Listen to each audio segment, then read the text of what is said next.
Welcome back to our channel. We're the Garza Twins. I'm Britta. And I'm Carli. We would love it if you would subscribe down below and hit the bell so you're notified when we upload. Today we're breaking down our favorite books we've read this year. Super exciting for us. Let's get into it. Okay, so I want to preface this by saying that all these books that we're talking about, we gave 5 stars on Goodreads, and I felt like it was hard because sometimes I loved a book but I couldn't give it 5 stars because there was like something missing. So it's hard to like really narrow this down, but I have 5 favorites and Carli has 4, so we'll jump in. Okay, my first favorite book of the year, and these are in no particular order, is The Office BFFs by Jenna Fischer and Angela Kinsey. I've talked about this book before, but if you are a fan of The Office, you need to read this book. It has so much like behind the scenes tidbits similar to their Office Ladies podcast, but I feel like it went even more in depth into their friendship, which they don't really dive into on the podcast because everyone already knows that they're best friends. Like they talk about things outside of the pod, but I feel like this really kind of was like the evolution of both The Office and their friendship. So I loved it so much. I love all the behind the scenes photos. It's so fun. Like literally every page has a photo. And I mentioned this before when I talked about this initially in our channel, but the format goes between the two of them. So it's like Jenna will tell her point of view and then Angela will chime in. And I really liked that because it's very conversational. So overall, like I literally loved everything about this book, and I think it would make a great gift for the holidays. I still need to read it. Yeah, it's so good. Okay, some ladies I need to refresher because it's been a long time since I finished this book on February 9th, so a long time ago. But it's Ugly Love by Colleen Hoover. It's still like one of my favorite Colleen Hoover books. I love it so much. And it basically centers around a girl named Tate, and she goes to live with her brother, and his neighbor is Miles. Her brother and the neighbor are both pilots. Terry's here. And it just sort of like goes into them. This story is like so specific. I don't want to like give too much away. Yeah. But there's like flashbacks because you can kind of see like they both have obviously like everyone have like trauma in their lives, especially Miles, and you don't really know like why he is the way he is. So there's flashbacks to his previous sort of life, and then you find out like what he's been through. And I just really loved like their love. I thought it was really like pure and honest. And I love that the book is called Ugly Love because it just sort of goes through like the heartbreaks they've been through and like certain like tragedies that have happened to them, but then like brought them to each other. But they didn't like sugarcoat anything. I don't know. I just like that it was really like raw. And I just love them as a couple. Like one of my favorite book couples I've ever read. So yeah, if you like a good love story that isn't like picture perfect, you'd like Ugly Love. It's really good. Okay, next up, I'm just talking about this. These are the only 2 physical books I have. So Robert Galbraith, The Ink Black Heart. This was the latest installment of the Strike series, and these are my favorite books. I've talked about this before. I put it in a monthly favorite, so I won't go too in depth. But if you like suspenseful type books that are fiction, read the series in general. I love this series so much. It's about a private detective in London, Cormoran Strike. He's a war vet, and he hires Robin Ellicott to work for him. She starts off as an assistant and then becomes his partner. So in this book, she's really showcased as a PI, and I love that because she's a very strong female character, and you really get to see more of her in this book and like what she's capable of. This one was really interesting because it's centered on kind of like digital, there was like a whole digital aspect of it where it's basically the founder of a video game is found dead, and her co-founder was also attacked, but he was alive in the hospital, but in a coma for a long time, so they couldn't really ask him what happened. So Robin and Cormoran are on the case, and they're trying to find out who killed her, and so they join this like live chat about the video game to try to figure out who the characters in the chat are in real life and try to match them up. So that was really like mind-rocking. I couldn't figure it out myself who everyone was, and so you're kind of figuring it out with them. And that I do think that in the end who the killer was came out of left field. And I'm in a Facebook group as well for fans of this series, and a lot of the fans were like they didn't really solve the case, like they kind of stumbled upon like who the murderer was. But I kind of like the aspect because not every case is going to be so easy. Like Cormoran's really good at his job, and in a lot of the other ones I feel like it comes really easily for him. him, and this one was so hard for them to solve. So I liked the aspect. It's huge. It'll take you a long time to read. If like, I mean, I feel like I'm a pretty fast reader, and it still took me a couple weeks, and I read it every day because I love it so much, but a great series. Okay, this is probably my favorite book of the year. I want to reread it just to get like the warm, fuzzy feeling it gave me, but it's Book Lovers by Emily Henry. Emily Henry is one of my favorite authors. I love everything she writes, but this is my favorite of her 3 books. I cannot wait for her book that comes out next year, though. Yeah. Okay, back to Beach Read. So it centers around Nora and Carli. Nora being named after Nora Ephron, which I love that like nod to the queen. That is Nora Ephron. Emily Henry also loves her. And so this kind of has like a lot of different plots. Like basically she's like a big city girl. She's a writer, right? Yeah. Yeah. And her and her sister Libby take a trip to like a small town, and you kind of get like a Schitt's Creek vibe, small town. Well, they try to live out like a Hallmark movie. Yeah, they just want to like the small town vibes. And Nora ends up seeing one of her old like college classmates, Charlie, in this town, and she originally like thought that he didn't like her, and they had like some sort of like business rivalry, like they both worked in the publishing industry. There's so much to unpack here, but I just love that all the characters are so deep and they all have so many layers to them. Like there wasn't one character that I felt like was super surface level. Yeah. I feel like Libby, her sister, maybe they didn't get enough chance to write about her, but even she had like a lot of depth to her. There's a lot going on. There's the relationship between Charlie and Nora that's blossoming, and then Libby and Nora and their like sister relationship. And I'd say that both plot lines were like plot A. Like they both were really like what the book centered around, which I really loved. That it wasn't just a romance, and there was also like this sister storyline that was really nice. I just love it so much. I think I love it so much because Charlie is my favorite male character that has ever been like in a romance novel. He's just my favorite. There's been so many, and especially the characters that Emily Henry writes, the men specifically, are the best, but Charlie Lastra is 10 out of 10. Yeah, he is probably just the best. Yeah, and I can like picture this as a movie. I hope it's made into a movie one day. But I also, the thing I loved most about this too was the ending. It was really realistic in my opinion. It wasn't like a Hallmark movie ending, which I think was kind of like the juxtaposition of them like living in this Hallmark town. Yeah. But then like real things happened and they experienced like real issues. I don't know. It's such a perfect book in my opinion. I feel like if you like Emily Henry books, this one is the best of the 3.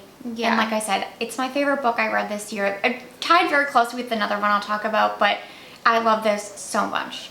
Okay, next up for me is The Last Thing He Told Me by Laura Dave. Oh, that's been available to rent at the library. I haven't done it. I need to. It's so good. Okay, so this is my last suspenseful book, I would say.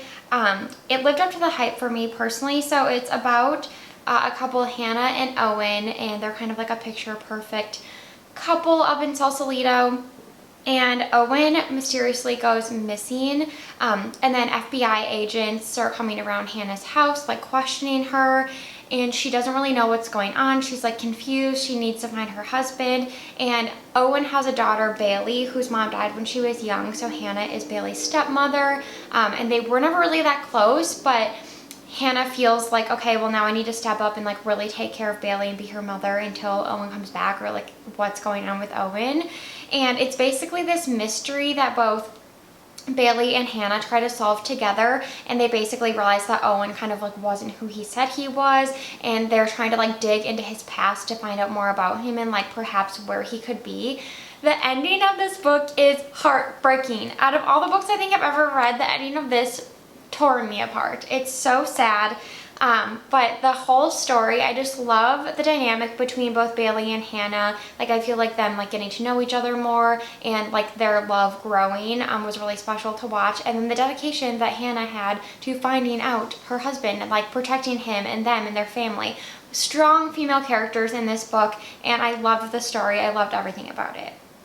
Okay, this is the other one that I think is like kind of like tied or like right under Book Lovers for me. It's my favorite book of the year, but it's Every Summer After by Carli Fortune. And this is her first novel. It's like her debut novel, which is really crazy because it was so well written. But this is like one of those, I don't know if there's like a name for this style of writing, but there's two main characters, and they start out as kids, Sam and Percy, and they have cabins like in a cute little like lake town next to each other. And I think it starts, did I write what age they were? Maybe like 12 or 13. Yeah, very young. Yeah. And then you see them meet every summer for the next like 10 years. Obviously, they fall in love. Yeah. That's not really spoiling anything. But then you flash forward to them as like 30-year-olds, and you don't know why they stopped talking. And this is like where the book really got intriguing to me. Yeah. Because I feel like I do really like that style of writing where it's like same time every year sort of thing. But a lot of times they can get like really redundant and repetitive. But finding out and then like being fast forward into present day, like trying to find out like with the flashbacks why they stopped talking, which I guess you could like kind of guess. I actually did guess. Me too. You did too? Mm-hmm. So I don't know, maybe we are pretty good at guessing like mysteries, but we figured out pretty early on, well, I did pretty early on, why they stopped talking, but it was still like really interesting. And I loved their characters, and I loved like how raw their love was. Like I said, the same with Ugly Love, like how I love Miles and, oh my god, I'm already forgetting her name. Well, anyway, I love the couple in that book. I love Sam and Percy in this book. I like them way more. I didn't like Ugly Love as much as you, though. I loved Ugly Love. Sam and Percy I really loved. Yeah, like out of all of the books I read this year, because most of them were romance novels, their love to me made the most sense. It actually, like, I think I said this when we did like our monthly review of the books, but I almost didn't believe that they stopped talking, because to me, like, their love was so strong that I was like, well, they could get through anything. Yeah, like it could have withstood. Yeah, and when I had like already guessed what the event was that broke them up, I was like, well, they could get through that. Yeah. Like, so that was my only complaint, is that I feel like the author made them so perfect together that it was hard for me to believe that they would ever stop being together. But it has a really happy ending, and again, I like that it wasn't like a linear love story, and there was like some conflict and some issues that arose, like real life, and it was just so beautifully written. Like, it was such a beautiful book. Loved it. I think anyone would like this book. I think book lovers seems to be a bit like polarizing. Like, you either love it so much or you don't, because it's so character based. But I think anyone would like this book. Yeah. And I don't think I talked about this book yet because it was one of my recent reads, but it's a 5 out of 5 stars for me. It's called By Any Other Name. The author is Lauren Kate. I've never read anything by her. It just popped up in the library. I decided to read on a whim, and I am so glad I did. So this is about an author. Her name is Lanny, and she's a romance editor. She works for a publisher, so she works with authors, and she is very like type A. She has a list of things that she needs like a partner to check off, essentially, and she is engaged, and her partner, I don't remember his name, but he checks off all the boxes, and so she feels like they're like meant to be just because he like meets this list of demands, essentially. So that's what I mean by very like type A. Like, she doesn't really go with her feelings. So anyway, she gets the opportunity, like, her boss goes on maternity leave, and she gets the opportunity to be the editor for their top author, Noah Calloway. And she finds out, so I guess, I don't know if this is giving it away, hopefully not, but Noah is a female like romance writer, but it's just a pen name, and the real writer is a male. And so you can probably see where this is going, but first of all, she's like kind of just overwhelmed with this news because no one knows that this like great romance writer is actually a man, and then she has to work with him to like edit his newest book because he's kind of been in a rut and he hasn't released a novel, and they really need him to because they need he's their top selling author. So they kind of go, I don't want to give too much away, but I really like the way that they set the story up. I really love their dynamic, and I just felt like I loved both of their characters so much. Specifically together, I guess I really liked Noah more than Lanny, because I feel like I said, she's very type A, and I feel like she was kind of forcing things upon herself instead of just like, letting it go. I mean, maybe she's just not an air sign, I'm not really sure. But overall, I really loved them together. And I really liked the story, and it really surprised me. I have not read anything by Lauren Kate, so if you have any other recommendations by her, then that would be great. Leave them down below. Okay, last up for me is one that really took me by surprise, but it's Nora Goes Off Script by Annabelle Monaghan. And this one I wrote in my Goodreads review, but early on I 100% thought I was just going to give it like a 3 because I thought it was so ungodly realistic. I was like, unrealistic. I was like, this would never happen. Like, yeah. So basically it's about a single mom, Nora, and a movie star. His name's Leo, which I love that they named him Leo because I think it was like a little nod to Leonardo DiCaprio. But they basically, she writes a book, and she has written like kind of like Hallmark movies, right? Yeah. But then she writes like a screenplay based on her divorce, and a big like movie whatever production company like buys it, and it's like this huge whole thing. So they film part of the movie at her house. So Leo, the movie star, is there, and they're only filming for like I think a day or two, and then he ends up staying because he seems to be having some sort of like midlife crisis. Not midlife crisis, but just like he's just going through something. Something. He wants to stay there. He finds peace at her house, which is described in a really like idealistic way. It sounds really like peaceful and beautiful there, and kind of like simple, but in a good way. So he stays, and it obviously is kind of like a love story between the two of them. But again, I think I'm finding a pattern in all the romance books I really like, which I guess there's like conflict and issues in every romance book. It's like how you have to like create a plot line, I guess. But I like ones that are really realistic and raw, and this one had so many moments where I was like frustrated because I didn't understand why they weren't together, or like it just felt like, I know that one, sorry to interrupt, but I feel like there's one moment where there's a huge miscommunication. Yeah. I'm like, what? Like, how? Same. Like, these are adults. Yeah, part of that I didn't believe, but then part of it I was like, okay, well, like feelings can get really messy, and things are like, your feelings and love are really complex. So I really appreciated the journey the author took us on to get to the ending, and it does have a nice ending. And yeah, so I ended up giving this 5 stars, which like I literally, so basically I was gonna give it 3 early on because I couldn't get over the fact that a single mom would let a stranger sleep at their house with young kids. Like, just, I was like, this would never happen. And she like is portrayed as this really good mom where their like dad abandoned them.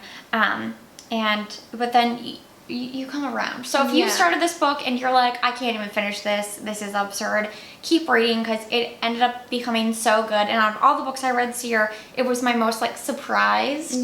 Surprised I liked it so much. So highly recommend. Thank you guys so much for watching this video. We hope that you found a book to read as your next read. And please let us know what your favorite book was of 2022 down below.